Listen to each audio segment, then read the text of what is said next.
Hola! How is everybody doing? Welcome along.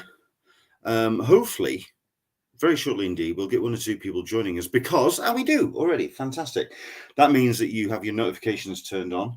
If that's the case, thank you very much indeed. Much appreciated. If you haven't, and if you're watching this after the fact or you're joining us a bit late, you see, this is where it's schoolboy error, you see. What you really need to be doing is getting the notification bell hit, or slightly tapped, or just I don't know, just slightly mock it from a distance, and just basically hit all notifications, and it lets you know when we're live. We are going to be going live in just over a couple of minutes' time. Already one or two people are joining us and saying hello.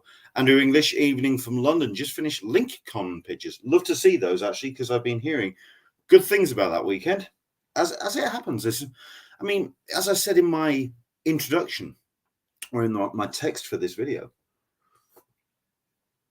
it's all going with the cons at the moment, isn't it? It's full on. You've got Nottingham happening next week, which is a great small con, which I've been a massive fan of and supporter of. I've been to it once. I really should go back because it's an amazing show.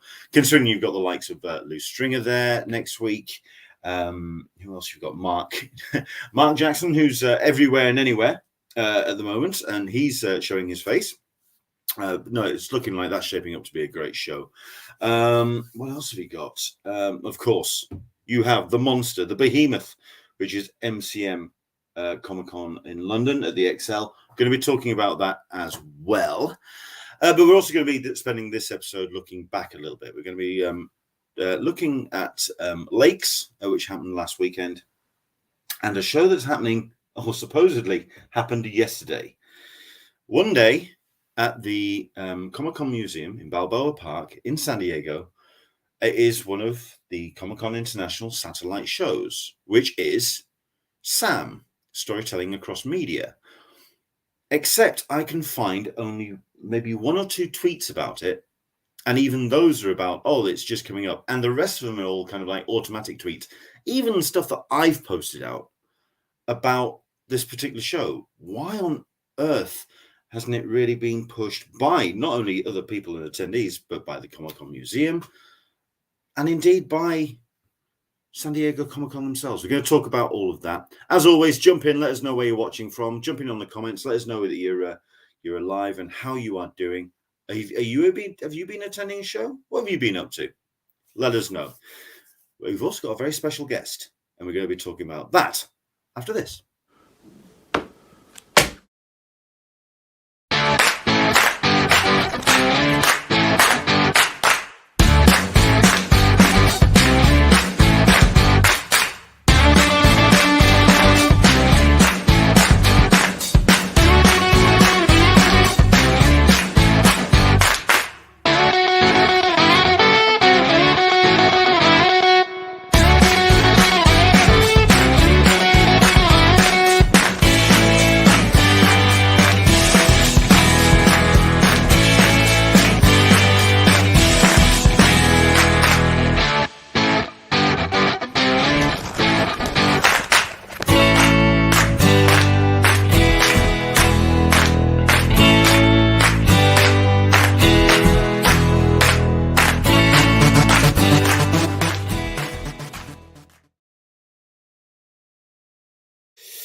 Hello, and welcome along to Talkin Con, a cup of tea with an Englishman in San Diego. My name's Leonard Sultana, and each and every Sunday at this time or around this time, we talk comics, Comic-Cons, and all the stuff and nonsense we get to enjoy at such shows.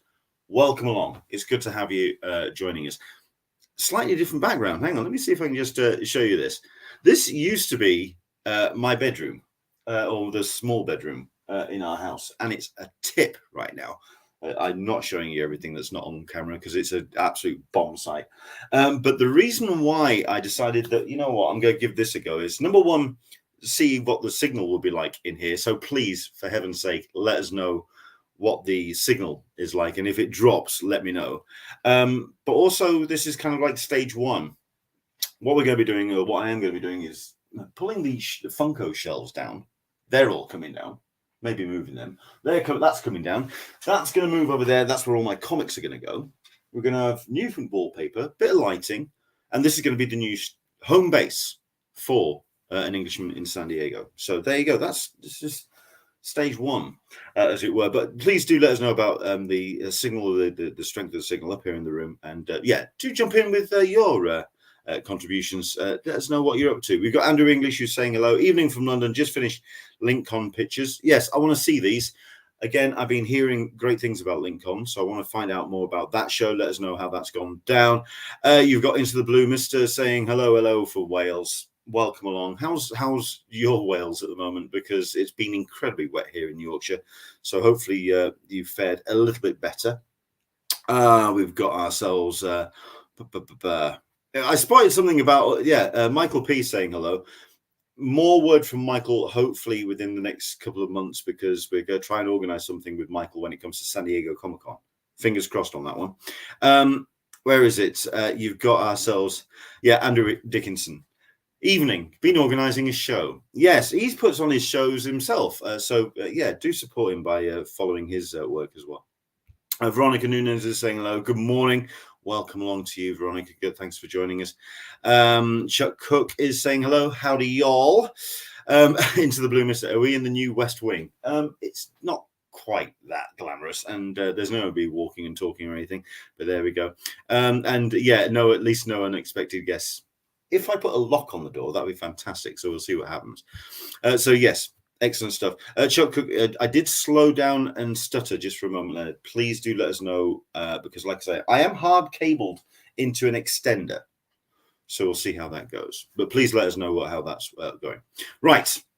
Welcome along. Like I say, we've got plenty of stuff to talk about. We are going to be talking about a show that happened yesterday, one-day event that took place at the Comic-Con Museum at Balboa Park in San Diego, organized by Comic-Con International, storytelling through media, or across media, actually. Sam, usually a pretty high-profile satellite event from Comic-Con International, which this time has had no real major special guests and no real promotion. I want to discuss why. So we're going to get into that. We're also going to have a look at next week's shows, or the shows coming up in the next couple of weeks as well. You've got yourself MCM London Comic Con taking place next week. So we're going to be looking at certainly the comics area of that. Louise Hall is going to be on stage hosting that particular show. Looking forward to seeing what she does at London next week. And then in a couple of weeks' time, Thought Bubble. My goodness, it's a plethora of talent that's going to be coming to Harrogate, and looking forward to it. That's going to be one hell of a show. But we're also going to look back today because there's somebody who wrote a review on a show that I attended on the Sunday last weekend in Bowness on Windermere. And I've been, God knows, I've had my backside ripped open by several people because I got it wrong, by various people. I mean, I know that the organizers got into me. There was a load. I'm making sure I get it right. Bowness on Windermere. I went on the Sunday to Lakes International Comic Art Festival, but somebody who went for the whole shebang is my guest for today. We have Lucas Williams who's joining us. Hello there, Lucas. How the devil are you, sir? I'm very well, thank you very much. How are you, Leonard? I'm fine, thank you. Yeah, you're going to have to let me know if I'm stuttering or anything. If you just suddenly go, no, go like that. Yeah, just let me know if I'm suddenly. No, you're fine. Yeah, tidy. Yeah, Andrew Dickinson. Yeah, Barrow isn't the same thing. Yeah, I know. I'm trying to remember who it was because I got the organizers on their main social letting me know. There was a bunch. There was a bunch of pros that just went, dude, you've got it wrong. But there we go. No, because I posted some of the stuff that I got up to on the Sunday because I attended a couple of panels, attended a great talk with a legend. We'll talk about my experience shortly, but let's talk about yourself first. Lucas, thank you very much indeed for joining us. Quickly introduce yourself. Let us know what you get up to. What's your interest in comics? Do you create? What's your sort of like realm when it comes to get up to in the comics industry? Well, basically, I do a lot of articles and reviews for quite a few blogs. So I started off doing some work for Everything Comes Back to 2080, which I still do a little bit of work for, but haven't for a while. I also have done some work for Comic Scene, mainly concentrating on 2080. So I've done things like plotted histories of characters. I've done like Robo Hunter and Rogue Trooper and that sort of thing. And I've done sort of opinion pieces on things like painted art and like that. There's loads of things and Everything Comes Back to 2080. But I've also been working on a lot of articles and reviews for John Freeman's Down the Tubes. Legendary page. Yeah, exactly. Yeah. So I started off there doing a little retrospective on The Bug Hunters by Jerry Paris. I don't know, anybody may have remember that from the 80s, which is a comic strip that ran in computer video games. Because on the side, I'm a gamer too. Yeah, I did a little article on that, and then that sort of blossomed into doing quite a bit for Down the Tubes. So I split my time between the three. I'm not a creator. I just sort of read and sort of gush over things I've read. Thank goodness it's not just me then, because I someday every once in a while, whenever I get to speak to some great people, or if I panel host, I feel a little bit of a fraud because I don't. You give me a pen and I draw you a very passable stick figure, but that's as good as it gets. Yeah. I'm terrible. And yeah, go ahead. No, as I say, I can't draw a straight line with a ruler. So yeah, that's exactly the same. I just just a big comic fan from I'm almost 50, from about all my life, basically starting off at Asterix and working it all the way through. So excellent stuff. I also usually ask 3 questions, so I'll get them out of the way. Number 1, it is a cup of tea with Englishman in San Diego. However, I know that it's Sunday evening, so I'll appreciate that perhaps maybe your cup of tea is not a hot brew such as mine. Is it a brew or is it an adult beverage? What is your it's an opposite adult beverage. So it's a non-alcoholic beer. I stopped drinking about 3 years ago, and so I've got myself hooked on non-alcoholic beers now. You know what? Fair play to you. I mean, I got into the non-alcoholic Peroni recently. That actually does the job. It's very tasty. I can't tell the difference. There you go. Absolutely. Okay, so that's number 1. Number 2, can you remember your first Comic-Con back in the day? And it doesn't have to be here in the UK. It doesn't even have to be like a big event. It could be like a one-day show in a school hall somewhere. Can you remember your first Comic-Con? What was it? Yes, I can. I can't remember the year. It wasn't that long ago, actually, because it's only recently, in the last 10 years or so, that I started going to cons. And there was one in Cardiff. It was arranged. It was arranged in the Masonic Hall, I'm going to say, just like Cardiff. And from memory, who was there? From memory, I think there was Colin Baker there. Colin Baker, the Fourth Doctor. Yeah. You had John Higgins, Michael Carroll, and there was somebody else quite big who I couldn't bring myself to speak to, only because it was just sort of, oh my god, it's them. I can't remember what it was, but that was really good. That really introduced me to it. So I started attending on the littler cons, and I find the smaller cons, and I find the more sort of comic orientated ones, like the one we're going to talk about, I find those far more satisfying. I mean, the big one for me, because I'm a massive 2080 fan, it was the 40th a few years ago. That was just mind-bogglingly amazing. Yeah. My wife came with me, and I just spent the day, just 2 days, just grinning. It's just great. Well, I was invited, thankfully, I was very gratefully invited along to a panel host at Lawless. And I was told that, just imagine this, but like 20 times better or bigger, a lot more intense, and really kind of deep 2000 AD lore. And I just went, oh my word, that sounds amazing. So I heard good things about the 40th.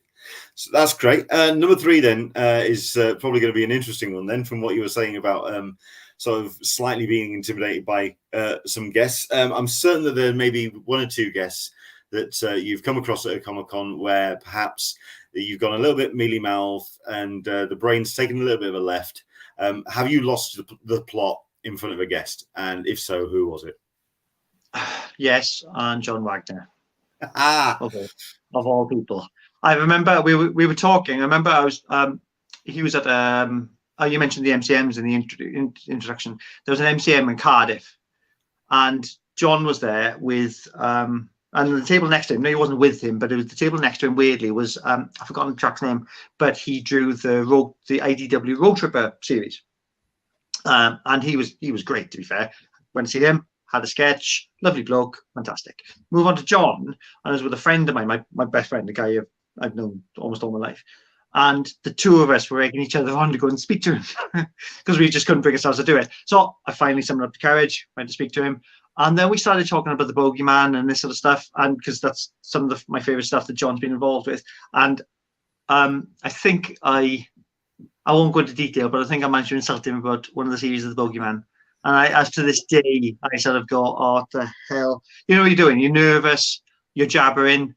You know, not like now, of course, obviously. And then you just sort of trip over your words and you say the most stupid, inappropriate thing, and you think, "Oh God!" I've seen him since, and he obviously doesn't. He made up for it. He doesn't recognise me, so I was good, you know. So you know, I don't want the John Wagner stare. Thanks very much. That's cool. I think I've been okay. Like I said, I've been okay with most of the British creators. With John Wagner. I think I got introduced to him by Jock.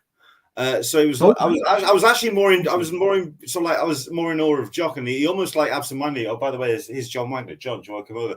And next thing you know, I'm just like going, oh well, this just can't get any better than this. So I think that kind of broke the ice a little bit. So that was really cool. Excellent, great stories. Thank you very much indeed. Last week had its fair share of legends in the area, and now I missed a bunch of them because I, like I say, only showed up on the Sunday. But you were there from pretty much from word go, weren't you? You took the train up, which, by the way, if you do want to get into what Lucas's take on lakes, do read up on down the tubes. But from his own words, what was your weekend like at lakes? Certainly from that first day, because Friday is we talk about those warm-up nights and warm-up events for a day's or a weekend's convention, but they really do something a bit different at lakes, don't they? Do kind of like a gala night, and I'm guessing they did the same at their new edition. Yeah, this is the thing. This is my first lakes. So this year it was either going to be Thorpe Bubble or the lakes. I wasn't going to do the two.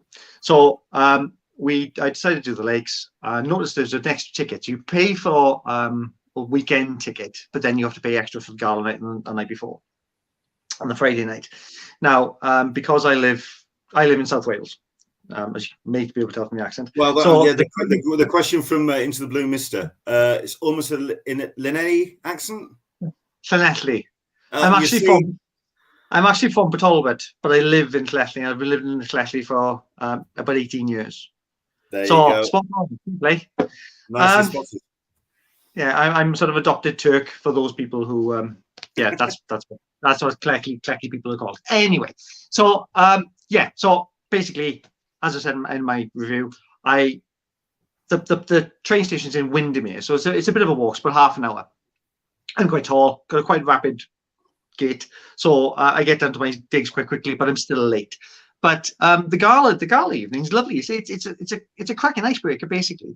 The Laundry Theatre holds, I don't know, 300-400 people, something like that, I'd say. And they had Lucy Porter, who's a comedian I'm pretty familiar with. I've seen her live. She's very funny. Charlie Higson, who of course has got sort of comic and comic related involvement because he's written some stuff for Rebellion, and he's done the Junior James Bond books. You had Bill Morrison, who's just recently done that Yellow Submarine graphic novel, and of course worked on The Simpsons and Bond Comics and all that. And another chap who, to be honest, I can't remember his name now even, but he was actually very funny. And basically what it was a bit of a panel show.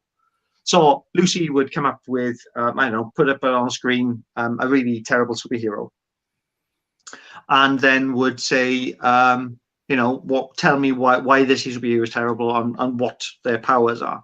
And so they would go through that, and they would obviously come out with sort of amusing stories and stuff like that. And it did get a little bit rude occasionally, but yeah, it was very, very funny.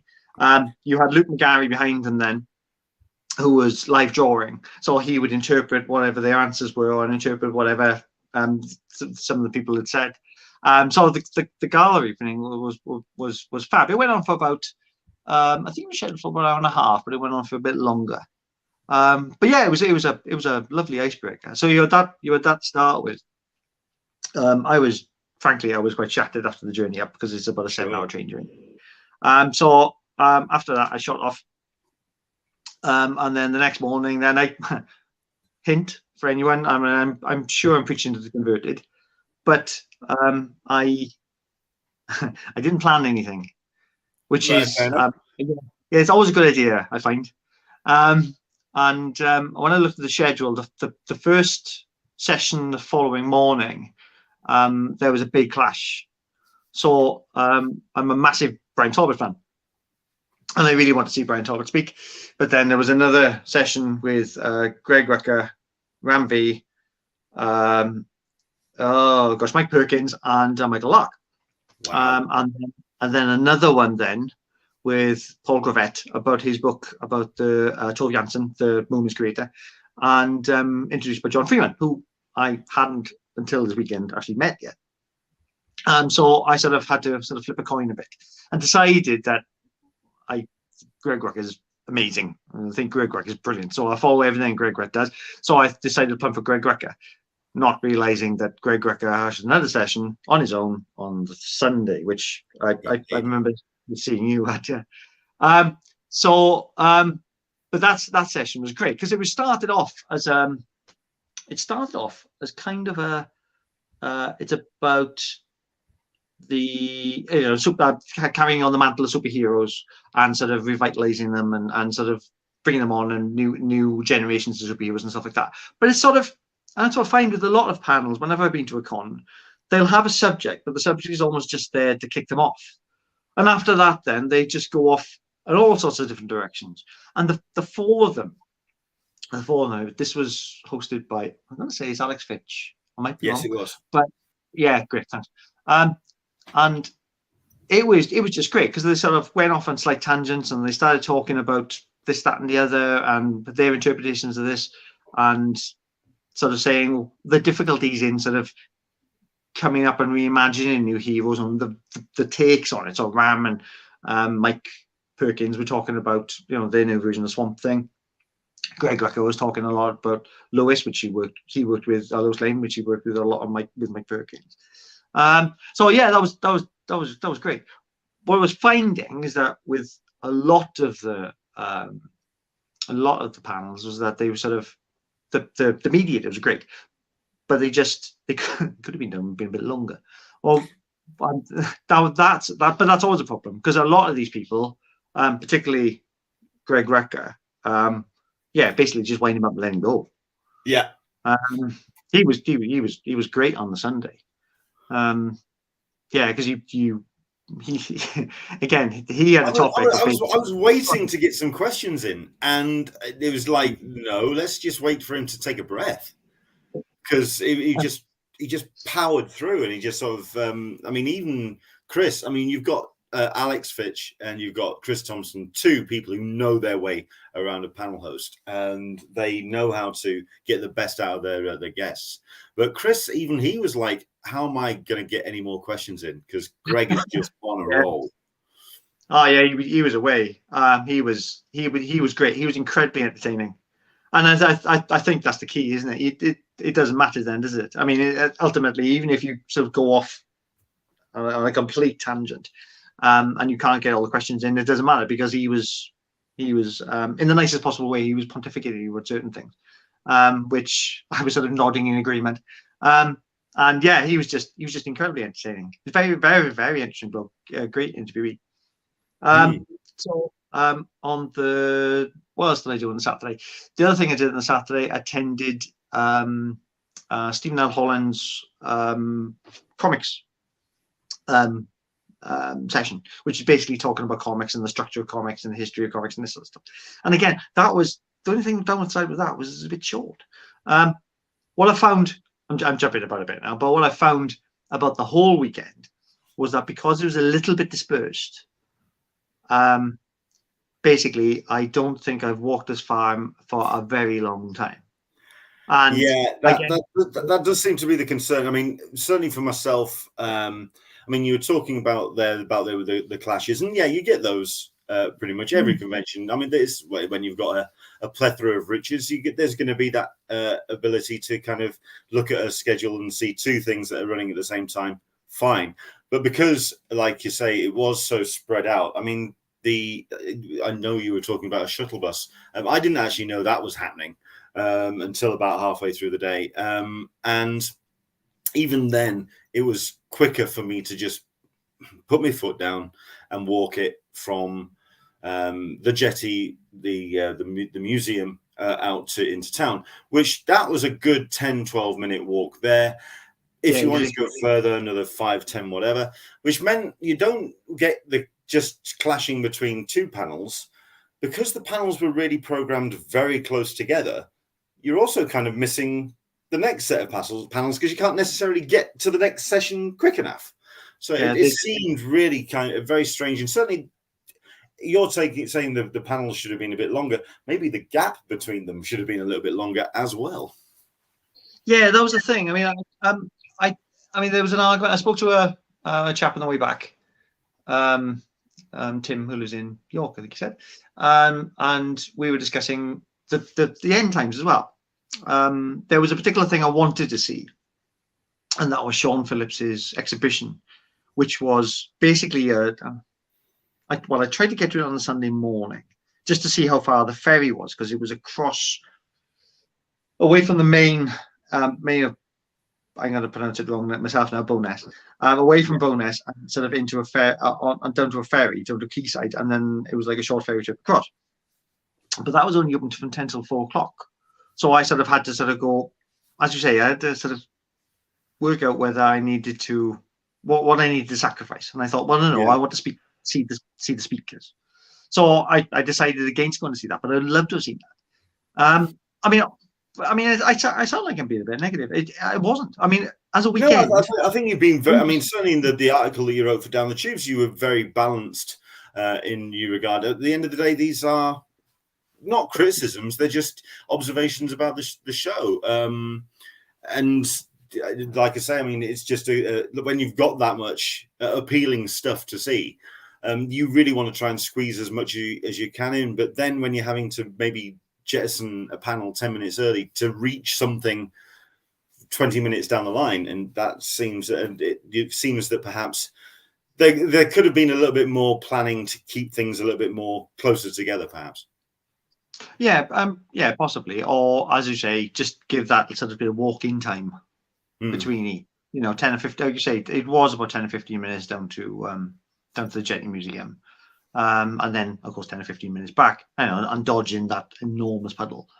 So, yeah. But, I mean, apart from that, the actual organisation, what I found was that the people helping, the red shirts, they're all incredibly helpful. I mean, the information that's provided, the guides, the map itself, to be frank, I found a little bit confusing initially, but then I got my head around it. But yeah, it was fantastic. It was all sort of well presented and quite clear. A lot of it, I put it down to me because I'm terrible for reading stuff. I'll just scan something and go, I'll be fine when I get there. My wife was always complaining about it. But yeah, on the whole, it was fabulous. I mean, for me, there were certain things that I wish I'd seen. Stephen L. Holland's, I've already mentioned about Paul Gravett and Brian Talbot.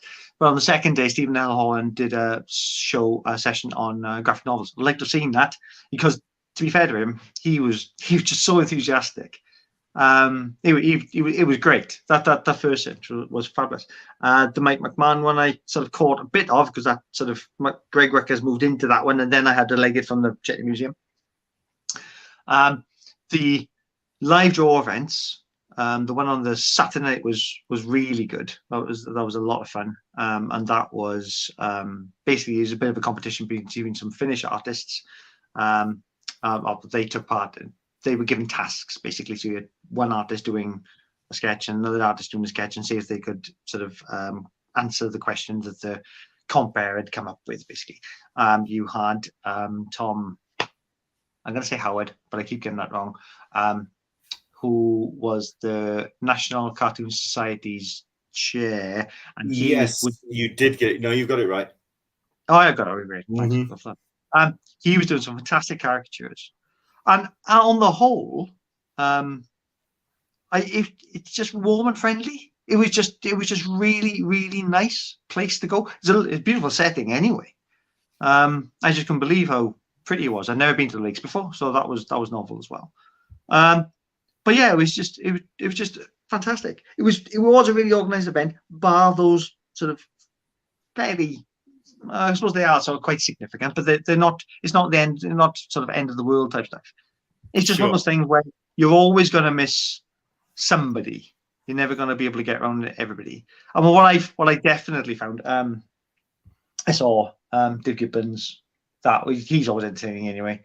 Martin Rowson's session was excellent, and it would be good if somebody filmed them and put them on YouTube for some people to see them, because they were really entertaining. And then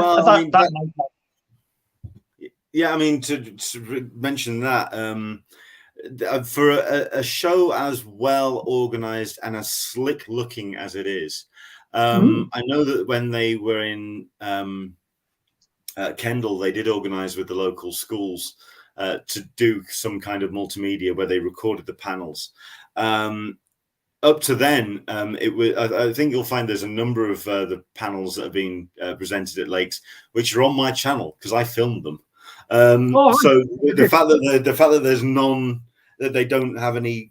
I think this about most comic conventions. When you've got sessions like this, and when you've got these people who are more than entertaining, you'd want to try and share that with a wider audience, because not only that, but then people are going to look at that and then think, oh, I think I'll attend the next one. Into the Blue Mister is saying, I would have loved to have attended Lakes just to get one thing signed by Mick McMahon, but it was not to be. Hopefully he'll be at the next Lawless. Possibly. That sounds like his kettle of fish. For myself, I mean, this picture here, I mean, I attended the session with Amy Hernandez, which was just phenomenal, especially to hear, I mean, as somebody who's read Love and Rockets, but not necessarily gone all in as a full-blown, because they're a full-blown cult fans of his work and of Love and Rockets. It was great to just almost get an introduction, considering that it didn't feel like a session where he was, it was a retrospective. He was kind of winding things up after such an established career. 50 years doing the books. It was almost like a case of, no, I'm still pretty much just getting started. There's more of this to come. Don't think that I'm wrapping this up anytime soon. You could almost feel it in the room, like going, cool. Yeah, he ain't going anywhere anytime soon. That was just amazing. No, it was. He was great. He was one of the ones I definitely wanted to see. I'm on here. I've always liked his art. I've always loved his artwork. But I've never really, never Love and Rockets up until recently has never really hit the buttons for me. But it's twigged, suddenly clicked. So I'm sort of working my way through it. I'm finding I absolutely love it. So that was great. And as you say, he's still at the top of his game. You know, sadly, like with everything with age, some creators sort of, I don't know, just lose their edge a little bit. But I don't think he has. And as you say, he's still looking to push and still looking to push on. Yeah, it's when you turned around as well, and you mentioned that you were spotting some superstars in the audience, and yes, I also spotted Ryan Hughes, Jacob, and Sean Phillips in the audience. They were as enraptured as we were in that session. It was just so much fun. So the panels are one thing. Did you get the chance to have a look around at anything else at the show? Because what did you make of the comic marketplace? Because I has thoughts. It was. I think I might have mentioned in my review. It was a little snug. I've seen since that they were hoping to have proper tents and hard standings, or I might have misread that. But what I found was that everybody was sort of, it was just all a bit too tightly packed. I mean, going round was great. I mean, I wish I spent a bit more time on there. I wish I spent a bit more money on people I hadn't heard about or whatever else. It's when I had my complete fanboy moment and met Greg Grecker as well. But yeah, that was, if anything, that was probably the thing that sort of let it down the most. I would suggest, in that, because it was essentially in a pub or in a restaurant, a running pub, by the way. Yeah. So it was, you were sort of walking. People were getting served meals and walking past and trying to find tables to go and sit and eat, and they weren't necessarily all interested in the comic. But you know, it just got a bit tightly packed. I remember on the second day, I got confused, because I do, about the queue for Mike McMahon. And I thought, oh my God, this is only 2 people short. That's really short. Oh, brilliant. And then I was told, no, it's downstairs. There's a big break and somebody brings them through. So that wasn't the best venue for that. So I think for next year, if they could find something a bit better. Well, if anything, if there's a way of perhaps knocking the Toby Carvery on the head for just the 1 day or the 2 days, because it did. I mean, not only that, but you can actually see it as well in some people's eyes. I think it was Brian Talbot, as a Toby Carvery is sort of like being passed by to go to somebody's table, and Brian just went, "Okay, now I'm feeling hungry." And you just by about 2 o'clock, 3 o'clock, the people were getting really distracted by the smells of all the foods coming out of the kitchen, and just like, okay, yeah. If anyone's watching, if you can imagine working with a spoons, and say 2/3 of it being taken up by a comic convention, that's pretty much where it was. Very, very strange. Very, very strange. But great guests. Little bit of signposting issues, because I understand they only really twigged until sort of the Sunday that they really should have had signposting to let people know there were things happening upstairs. That was weird. I think. Sorry, I was just going to say it's funny you mentioned that, because I can't remember what I mentioned. Because John, there was Roger Landridge upstairs, who was somebody I wanted to see, and for some reason I just didn't twig that he wasn't on the floor that I was on. John Freeman is upstairs. There's a couple of and Mike Perkins is signed upstairs. Yeah. And somebody pointed out to me, somebody said, "Oh, there's more upstairs, mine." Oh, was it? Oh, right, okay. So only then did I go upstairs. So it's just little things. But equally, it's it's again by and large, it's it was. Do you think the festival vibe, certainly what they're aiming for, which is the Anglais, taking over town, different locations in the town, and making it more of a festival atmosphere, does that work for British conventions? And certainly in October, November, when the weather is starting to turn and it's just getting a little bit certainly people are kind of trudging around with the raincoats and trying to stay away from the showers. Does it work here in the UK?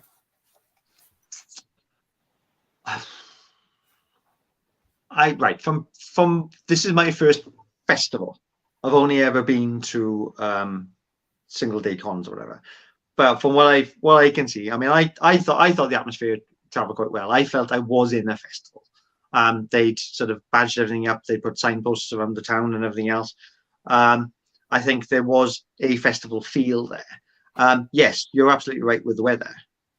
It was awful. I was very incredibly lucky on the Sunday. Incredibly lucky on the Sunday. I managed to dodge the rain most times. And by the Saturday night, of course, I already started buying stuff. So there was stuff in my bag, and I was thinking, "Oh God, is it going to get wet now?" But I managed to avoid it. I think it can work. I think the thing is, it's a bit of a lottery with the British weather, anyway, isn't it?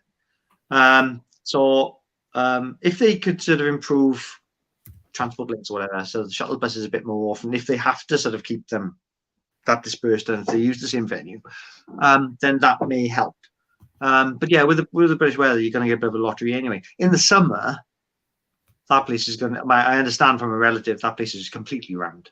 Yeah. So I don't think you'd be able to get people, you will be able to take over the town the way they have, you know. So I think that'd be a bit problematic. And then of course, if you choose some other venue, it may not be quite as attractive, have the same facilities. So I think it's always a bit of a trade-off. But on the whole, I think it worked. I think it worked as a festival. I think it definitely worked as a festival. I felt it was at a festival. In that case, then the question: would you go back? And is Windermere absolutely the home of? I mean, like I say, people very much were curious as to how it was going to translate from Kendal. I think people had just gotten very settled as well at Kendal. Everyone knew what things were and where things were, and people kind of got their head around it. New location, new town. Yes, they pretty much translated the whole thing to Windermere, but yeah, would you make that trip up to Bowness again next year? Yeah. Oh yeah, absolutely. I mean, I can't compare with Kendal because I never went, but I would definitely go back. In fact, I sort of kicking myself thinking I wish it was a day longer. I had a whale of a time. I know I have been a little bit critical about bits of it, but basically, yeah, it was a whale of a time. It was just I just found it was just a really nice, warm, but no, as in the atmosphere was warm if the weather conditions weren't. It was just a really nice place. And again, this clearly it's run by people who love the medium, enthusiastic about it. The talks themselves, aside from the issues about running times and that sort of stuff and the breaks, the people they picked were great, interesting, and I particularly picked the Lakes because of Amy Hernandez, Greg Rucker, Brian Talbot, all those sort of people, because I specifically wanted to see them. So it's a great draw. It's the reason why I was grinning at you saying the word nice. It is the way I described it to Rachel Smith when I sat and chatted with her, because I do describe Lakes International Comic Art Festival as the Radio 2 of comic conventions. It's very nice. It's very nice. It's very. I mean, let's put it this way: you're not going to be seeing second Stormtrooper from the left at this show. It's quality guests. The comic marketplace is finely curated, and it's very, very nice. But I think there's a space for very nice, and there's nothing wrong with that at all.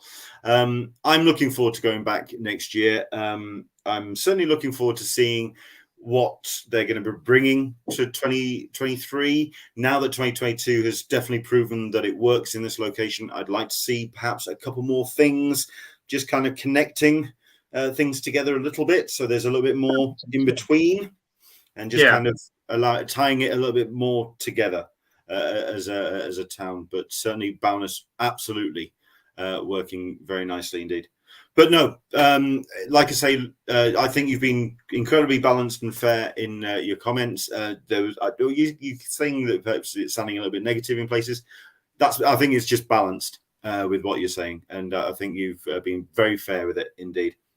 Again, I mean, I've had a couple of issues with the festival, but it's more about how they market themselves and kind of get themselves out there. But once the show is up and running, once the festival is there, and once the distractions are out of the way, and you just get into the town, it just becomes a wonderful experience. And like you say, the guests are very much worth the working out, because they pull some quality guests out of. You just go, I mean, where else are you going to see Jamie Hernandez festival here in the UK? Just amazing, fantastic. Yeah.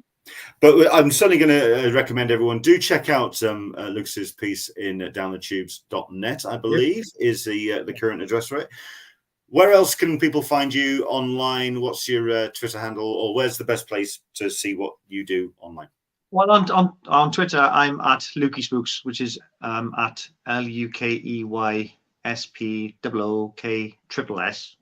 I don't know why I did that. For now, for the Halloween season, anyway. Yeah, it must be as it is now. I was thinking ahead. But you can also find my work on Everything Comes Back to 2000 AD, as I said earlier on. Big 2000 AD fan, so I used to go by the name s10e10, reference to Nemesis the Warlock there, if anybody didn't know. And then I'm on Comic Scene occasionally, haven't been for a while, but most recently I've been on Down the Tube. So basically I sort of spread myself amongst those 3 very fine blogs. So I do think I owe PCBT and Comic Scene some work. Actually, I haven't done anything for a while. So yeah, I don't tweet or Facebook much, but what I will do is just tweet and Facebook my stuff. But anything else that I find sort of comic related that I think is interested, I'll repost and retweet. Excellent stuff. Listen, thank you so much. You stayed way beyond what I promised that you'd be here, and I didn't want to take up too much of your Sunday, but thank you so much indeed for coming on to talk about lakes. And yeah, enjoy the rest of your weekend, sir. No, thanks very much. Nice to meet you. Bye, everybody. Take care, man. Excellent. Yes. So there you go. Do go check out his workout, and especially his review on the Comics View, because sorry, on downthetubes.net, because he was an incredibly balanced and fair review, and he got to see much more of it than I did. And certainly that the festival vibe of the evening events and kind of gathering everyone together and talking around a pint or even a non-alcoholic beer in Lucas's case, yeah, very much worth checking out. I mean, just the what they got up to at Windermere is amazing. And something else we didn't talk about is Little LICAF. Maybe it's because, quite frankly, loitering around a tent with kids in it is probably not a wise idea if you are not a parent of one of those kids. But no, Bill Morrison, right there, talking about how best to create a comic. And to some very enthusiastic kids who are up for sketching away and learning about the art form. I mean, that's just amazing. To have someone like Bill to do that is just fantastic. And yeah, they really just dived in, and it's just an amazing setup. There you go. You've got Sean and Jacob Phillips there talking about pulp. Just a great session. And all in all, I mean, as you can see by the branding, you can see by the way that it's been put together, it really is just a phenomenal show. Yes, it has 1 or 2 issues, but I'm hoping that as what they did with Kendall, things will just kind of develop as the time goes on, and hopefully for 2023, bigger and better. So here's hoping for that. Of course, you can find out more at comicartfest.com or comicartfestival.com, which is their handle.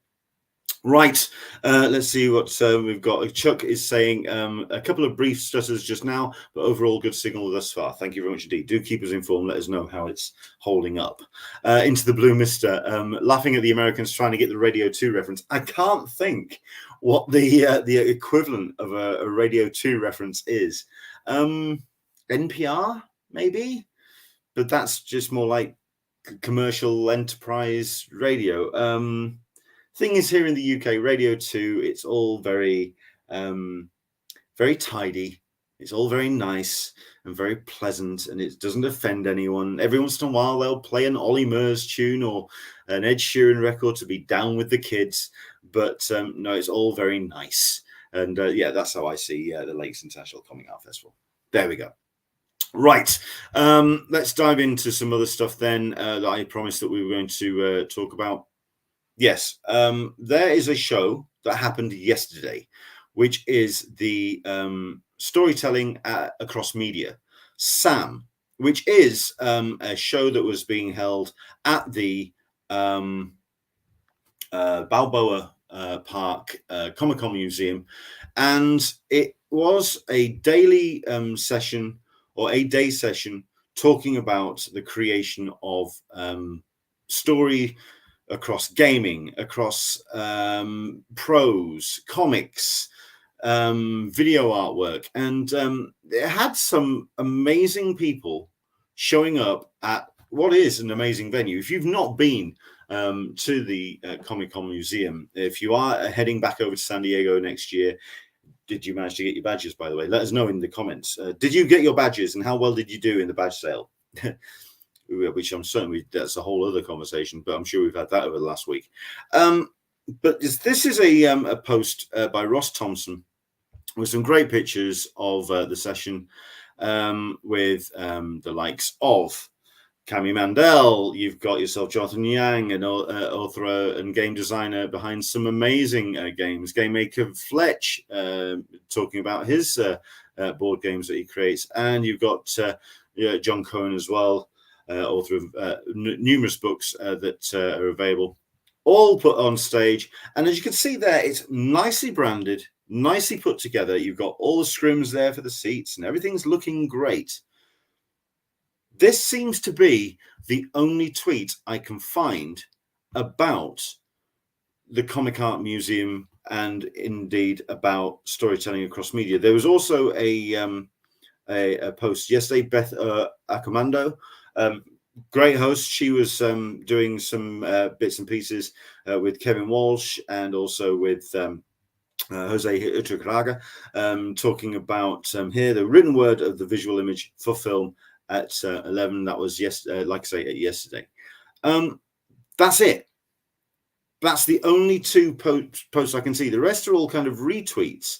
So you've got Super Radio Brothers, you've got Leicester Public Media, Nerds Unite did a couple, Fat Joe, yes, you got Dan Berry who did his fair share, he retweeted. You've got Comic-Con, San Diego Comic-Con as well. All retweets leading up to it. The actual show itself, very little, which kind of begs the question then, what happened? Why is this show, or what was a major jewel in the crown of the Comic-Con organization, why isn't it being promoted as much? Why is this one just being kind of just thrown out there?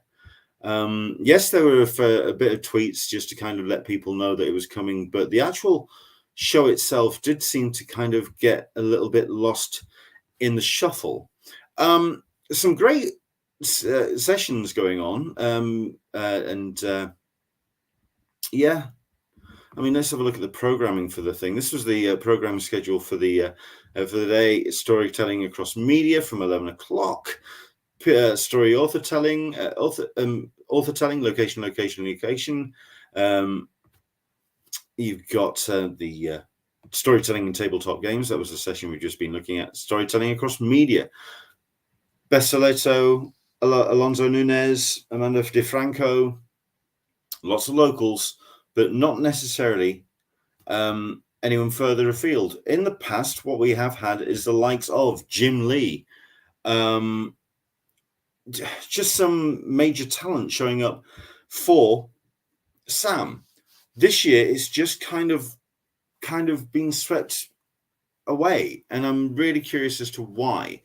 When San Diego Comic-Con is going to be doing their best to raise their profile and do it in a positive fashion, when last weekend all their feeds were just filled with how the badge sale, which had been organized through their own member ID portal, just kind of collapsed. So they were getting nothing but negative press. You've had nothing but how they've been hemorrhaging money and how they're scaling back in an attempt to kind of recoup some of those finances. This could have been a way to really kind of put a prestige event under their banner and have loads of people showing up, and also get some bodies through the door as well at the Comic-Con Museum, which, like I say, is an amazing venue. Chuck Cook, it's shown up in my Facebook stream, but my Facebook algorithm is biased towards the Comic-Con Museum. Wasn't able to attend myself, but it looked cool. And then Toby is saying, the CCM is, as far as I can tell, the museum, putting their money into the Spider-Man exhibit. I'm guessing that they hoped the draw from all of that got folks into Sam. That's the thing. Surely it could also be the other way around. You get people through the door wanting to attend the show, the panel, to then it then leads into some rather nice ticket sales, because yes, that exhibit ain't cheap, but it's bloody worth every penny because it's a gorgeous exhibit, and what they've done putting that thing on is amazing, as I can tell you from personal experience. It's gorgeous. So now it's a case of, couldn't you offset one from the other? Why has this been a little bit neglected? Then again, WonderCon wasn't exactly massively promoted, but they kind of hoped that just would generate its own interest as it has done in previous years, and it did. I'm thinking they were hoping that this was just going to be a little bit of a self-generating interest motion, but considering one tweet going out, that's particularly disarming, and it's a shame that that hasn't been the case. However, a show with the other spectrum is, of course, people getting excited about the MCM London Comic Con taking place next weekend at the ExCeL Centre down in Docklands of London. And that is an example of how when you have a fan base which is interested in a show, they will become your best advocates. They are the ones that will promote for you. You don't necessarily have to do a great deal. Put the guests out there, and the guests will, the fans themselves will go, "Oh, that's exciting. We're going to share this with our Facebook groups, with our fan groups, with our own Twitter feeds and followings." Next week at the ExCeL Centre, you have some amazing guests. Also, in terms of what they're doing with the comics guests, but we'll talk about that in a second. Let's have a quick look at who they have attending. You have two Neil Gaiman related guests on the Saturday and Sunday. Michael Sheen, obviously the one of the stars of Good Omens on Amazon Prime. And you've got Tom Sturridge, you've got yourself Dream himself, the Sandman on the main stage on Saturday and Sunday. But you've got some amazing guests, of course, running through the weekend. Alan Tudyk there, Alison Sampson, Amanda Abington. So we'll leave the comics ones for now. Let's just go through the multimedia. Andy Serkis, Anthony Daniels. We're still in the A's. Let's have a look. Anyone else that jumps out at you, do let us know. Colin Baker, Colin Salmon, Christina V, Danny Pudi making his way across the pond. You've got David Bradley, David Quantick. You've got Don Fury, a fair number of people giving it the full bits and pieces when it comes to the wrestling. The wrestling's very well represented this time around. Erica Durans, you've got Jessica Rain, John Rhys Davis, Juno Dawson. Like I say, I'm looking more for the multimedia. Laura Vandervoort, Mason Alexander Park representing Sandman. That's going to be a bit of a crossover as well because they are there on Friday and Saturday, I believe. Nick Moran. Yeah, you've got yourself a fair share. It's a nice little draw of people, especially when it comes to your Doctor Who's and your wrestling. But yeah, you're seeing a fair number of comics creators there as well. So tell you what, seeing as that is my kind of focus, let's go to comics guests and see who's going to be featuring here. So we have ourselves the comics guests, and you have the likes of Alessandro Micelli. You've got Alison Sampson. You've got Armstrong Biggs. You've got Kevin Scott, Charles Sewell, Declan Shalvey. You've got Gary Erskine, Kit Busk, Laura Howell, Mark Ellaby. You've got Matteo Lolli there. You've got Nigel Parkinson, Rachel Smith, Rain Hughes making their way down from straight off Lakes and straight into MCM. V. Castro, Warwick Johnson Cadwell, and Will Sliney as well. A nice little lineup there of comics guests, which, considering that MCM had started to concentrate a little bit more on its very self-generating content in that, very much into cosplay. It's the fans that do all of that work, surely. So the MCM don't have to do anything. You invite cosplayers. The cosplayers do their bit. And you've got also animation as well. You've got the likes of some Japanese animation, which let me see if I can word this right. It's not cheap to make, but they don't pay their animators a massive amount. So it's a great revenue generator without a massive amount of outlay. So then you can invite the creators to come over to kind of do what they do and show their works off. But the studios aren't going to be backing that. They just kind of say, yeah, well, we're not paying you anyway. You show up any show you like. You know what I mean? It's a very kind of strange, nebulous industry when it comes to anime. So yeah, anime and cosplay very much seem to be where MCM are going. The Comics Village kind of seem to be paring back for independent creators, self-publishers. The tables were getting a little bit too expensive.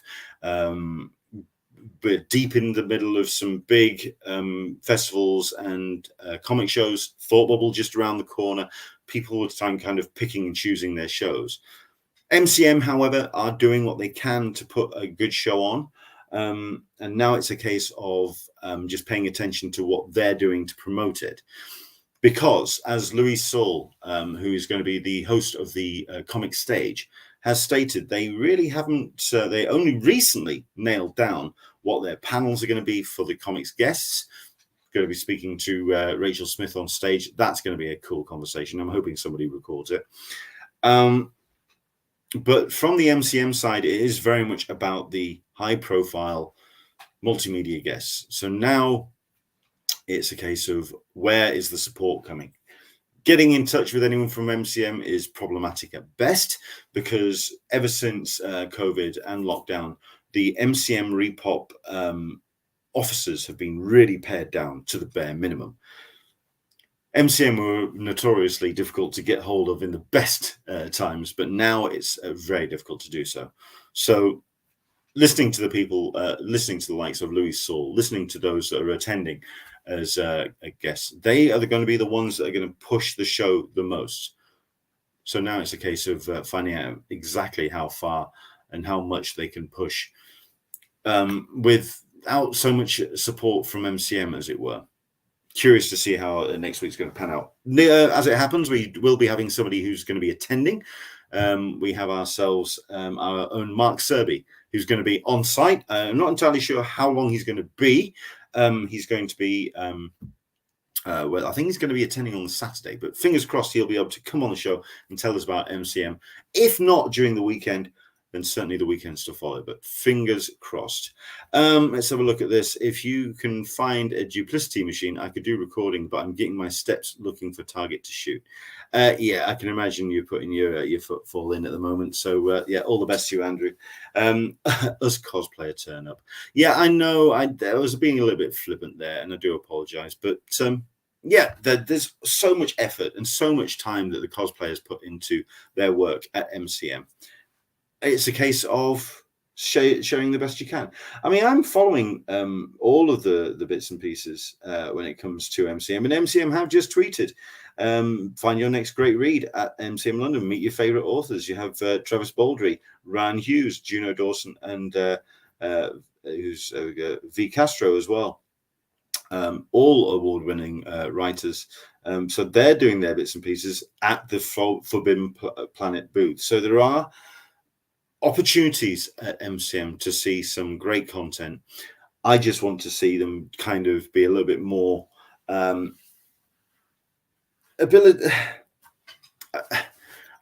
giving more to the fans so that they can share. And fingers crossed that hopefully in the next 7 days you're going to be seeing more MCM content, and that's going to be generating a lot more interest in MCM, because we want shows to succeed here in the UK, and certainly here on this show on Talkin Con. So if MCM can recoup again, they've pared back, they've had to stop a number of their shows, and it is more concentrating now on Birmingham and London, the only two shows that they do. Yeah, it's just a case of tying it all together and bringing it together. Michael P, no hotel apocalypse there. You'd be surprised. There's a fair amount of hotel space in the XL area, but it's still a very popular show. It's still a very big event area, a very big event. So yeah, the whole area does get particularly sold out particularly quickly. Not as quickly as it did for Star Wars Celebration. And as far as I'm aware, there are something like 10% tickets still available for the Saturday. I think it's a case of let's see what they can do to kind of get themselves over that line.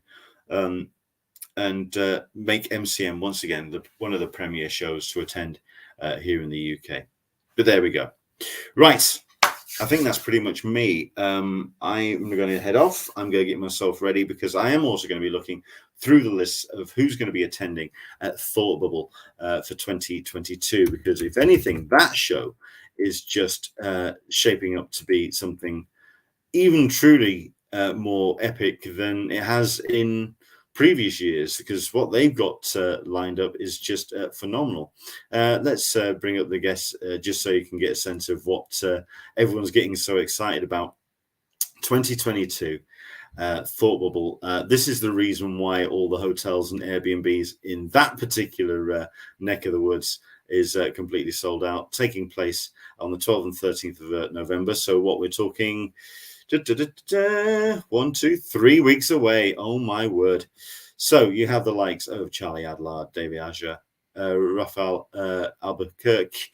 You've got Christina Brzezinski, Mark Bernardin, Philip Bond, Shelley Bond, Kit Buss, Ted Brand and Rose Stein, Nick Brokenshire, who also appeared on the I think he appeared on the Saturday at Lakes. He did his fair appearance.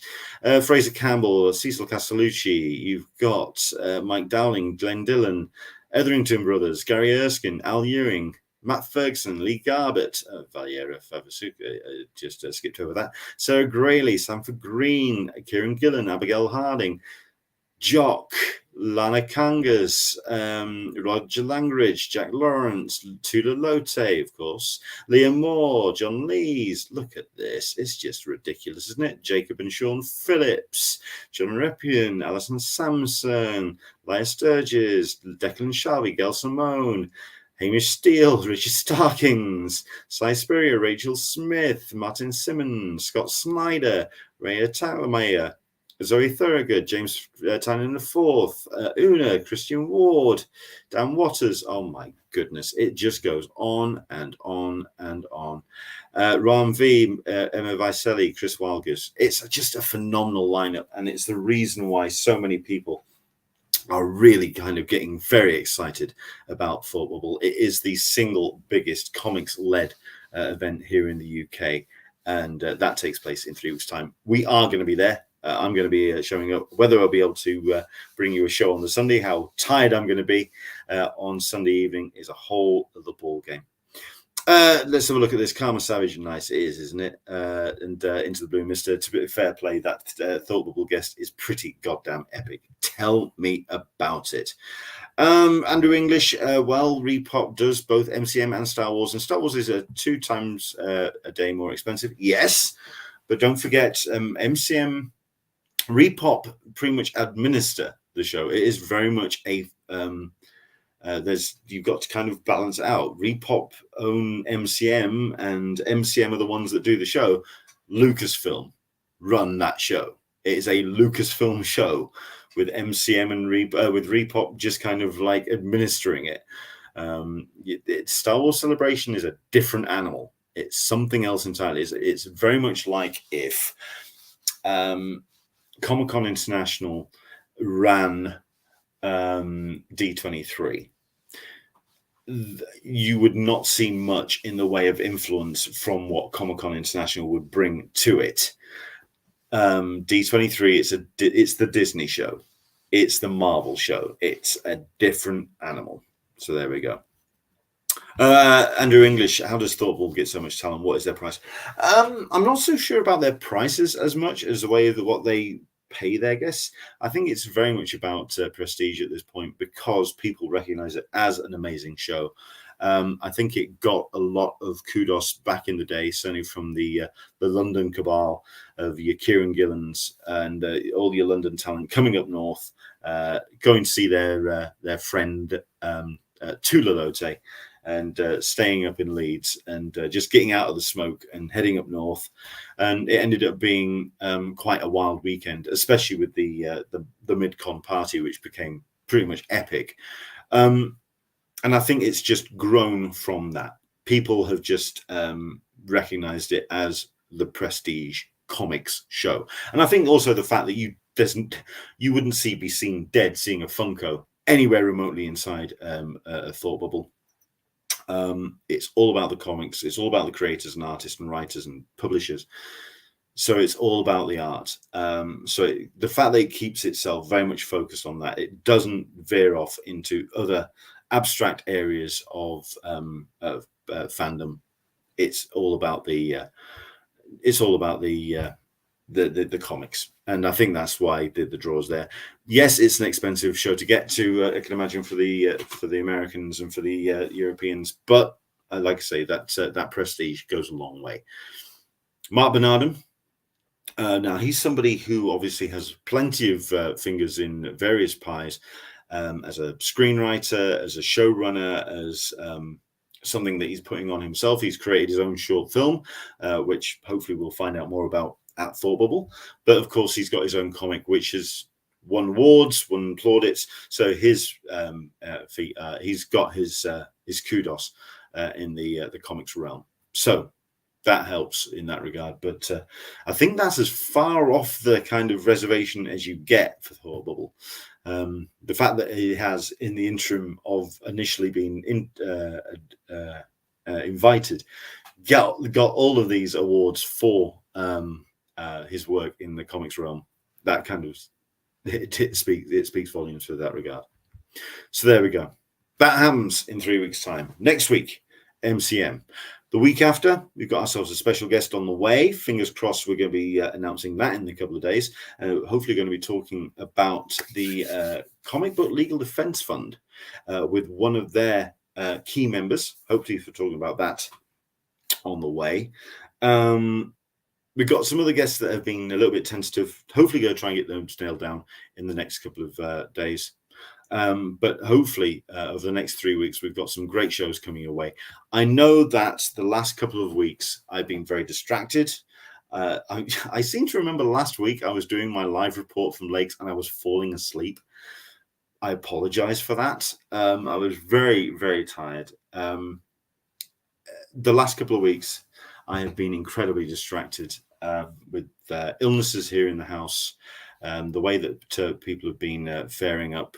And I've been felt, I think the best description came from Frodo. No, was it Frodo? Yes, Frodo, feeling a little bit like butter scraped too thinly over toast, over bread. That's how I felt. Hopefully, though, let's see if I can kind of wake myself a little bit, especially for the next couple of weeks, because some great shows are on the way, and we want to tell you and talk to you about those each and every Sunday on Talkin Con. Thank you so much indeed for watching. Hopefully you enjoyed today's show. Thank you very much indeed to Lucas Williams for coming on and talking about Lakes. And we'll hopefully have our report from Mark Serby about MCM Comic Con taking place in London at the Excel Centre next week. Hopefully the stream has been a little bit more solid. Hopefully this will be a little bit cleaner and a little bit more presentable. Because what I'd really like is, see that there? I want that to be my television bracket again. So I want a television there. So I can kind of, if I just move it a little bit more, hang on, that way.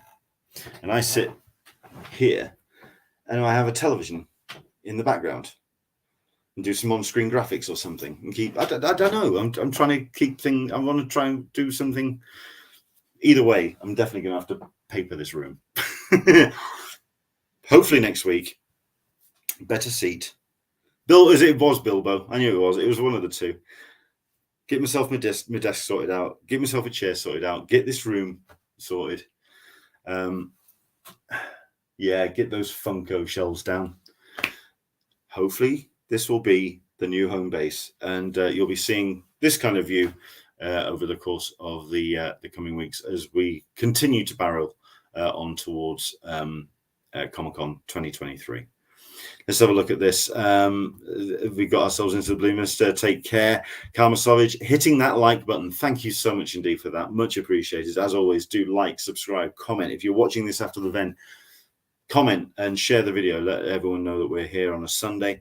Clydine, have a great week. Leonard, thank you so much indeed, Clydine. And into the Blue Mister. The space you have for your comics will never be big enough. Tell me about it. I've got myself these things here, which are 1, 2, 3, 4, 6 high, and I'll be filling them with my comics as well. Hopefully this will be a nice little man cave where I will present another Talkin Con, a cup of tea with an Englishman in San Diego. Thank you so much indeed for watching. Hopefully you'll join us next week for another Talkin Con. We'll see you next Sunday. Bye-bye.